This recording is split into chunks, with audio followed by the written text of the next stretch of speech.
আমাদের প্রধান উপদেষ্টা গতকালকে জাতির উদ্দেশ্যে যে ভাষণ দিয়েছে, স্যারদের গতকালকে জাতির উদ্দেশ্যে যে ভাষণ দিছে ওইটা কিন্তু স্যারে বলে দিচ্ছে যে ইলেকশন প্রিপারেশন সব শুরু হয়ে গেল। ওইটার এই ধারাবাহিকতায় আমাদের ছিল আজকের এই মিটিংটা। এই মিটিংটা আমরা মেইনলি ইলেকশনের সময় যে লজিস্টিক যে এইগুলি সম্বন্ধে আমাদের আলোচনা হয়েছে।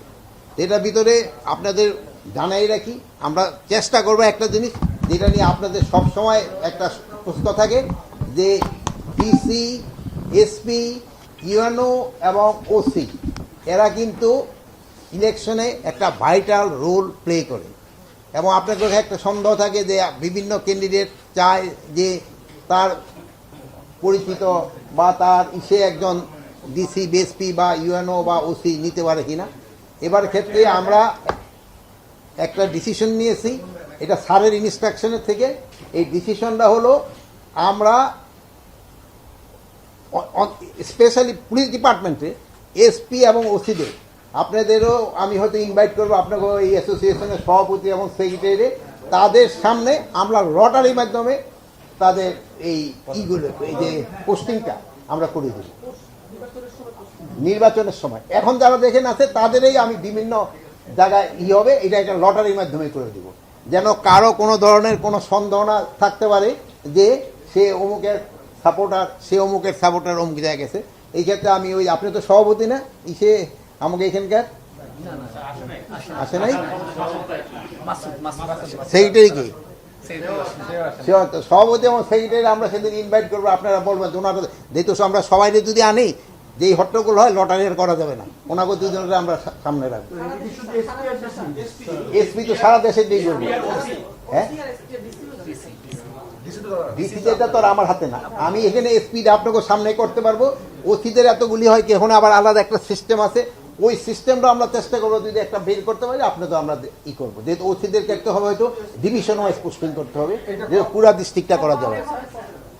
এটা শিডিউল ডিক্লেয়ার করার কিছুদিন আগে, যেহেতু আপনারা জানেন শিডিউল ডিক্লেয়ার করার সময় পরে এইগুলির পোস্টিংগুলি চলে যায় ইসের হাতে, ইলেকশন নির্বাচন কমিশনের হাতে। এই জন্য আমরা আমাদের কাজটা করে দিব, তারপরে যদি নির্বাচন কমিশন চায় যে তারা আরো চেঞ্জ করতে চায় তারাও করতে পারবে। আর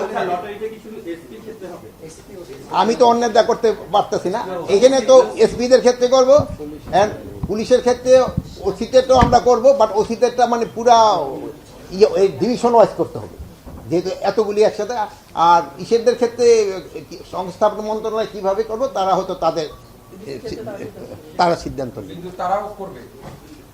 আমরা আশা করি যে তারা করবো, যেহেতু আমি তো আর তাদের ক্ষেত্রে পুরোটা বলতে পারবো, বাট আমি আশা করি তারাও করবো। আর একটা জিনিস হলো যে আমাদের আর আজকে আলোচনা হয়েছে যে আমাদের কি পরিমাণ ফোর্সের দরকার হবে পুরো ভালোভাবে ইলেকশনটা কন্ডাক্ট করার জন্য।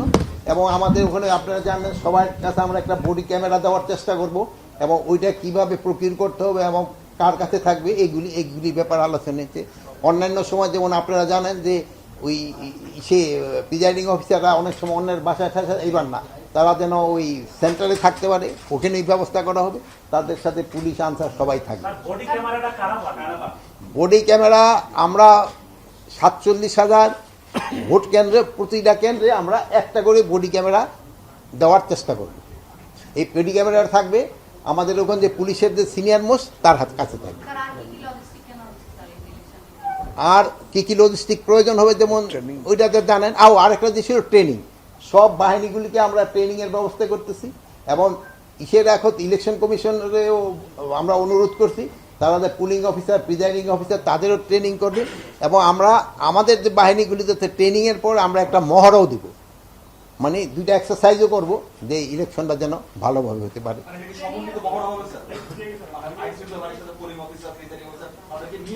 না, আমাদেরটা আমরা করব, তারপরে যদি তাদের সাথে করা যায় তো ভালো, যেহেতু অনেক সময় আছে সব কিছু তো আর করা যায় না। বাট আমি আমাদের ভিতরে যেটা দায়িত্ব ওইটার ক্ষেত্রে আমি বলবো, বাট অন্যটা কিভাবে হবে ওইটা তো আমি এখন করতে পারবো। প্রশিক্ষণ তো অলরেডি আপনার বলছি এই কথাটা, কিন্তু অনেকে আপনি কোন আপনি তো থাকেন সব সময়, তারপর ভুলে যান কেন?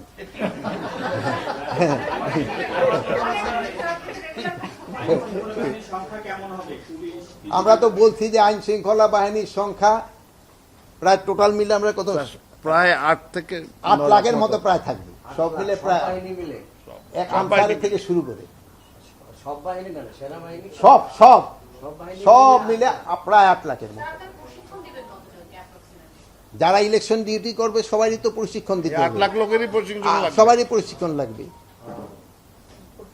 স্পেশাল প্রশিক্ষণটা যার যার বাহিনী তার তার প্রশিক্ষণ দিবে,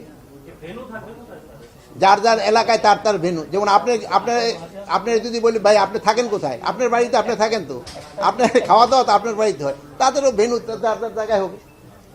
স্যার, আজকেও 774 জনের মতো পুলিশ সদস্য কর্মকর্তা বদলি হলো। এই বদলি এটি হলো নর্মাল বদলি চলতে হইতেই থাকবে, থাকবে, রুটিন কাজ চলতেই নর্মাল থাকবে। এটা রুটিন হইতেই থাকবে, রুটিনটা হইতেই থাকবে। আর ঠিক আছে, আচ্ছা, আপনারা যে ইনিশিয়েটিভ নিচ্ছেন ডিফারেন্ট এবং আশা করছেন সুষ্ঠু নির্বাচনের ক্ষেত্রে, তারপরেও যদি পুলিশের পক্ষপাতিত্বের অভিযোগ বা ভোট কারচুপির সাথে কোনো সংশ্লিষ্টতার আসে, আগে থেকে কি সতর্কতা থাকবে বা কি নির্দেশনা থাকবে আপনার? এটার ক্ষেত্রে আপনারা কি সতর্কতা নিতে বলেন। এখন এইটার তো ক্ষেত্রে আমরা আমাদের সর্বোচ্চ চেষ্টা করে যাব, এবং আপনাদের সহযোগিতা পেলে আমার মনে হয় কোনো ধরনের কোনো সমস্যা হবে না। আল্লাহ দিলে নির্বাচন খুব ভালোভাবে হয়ে যাবে। আল্লাহ হাফেজ।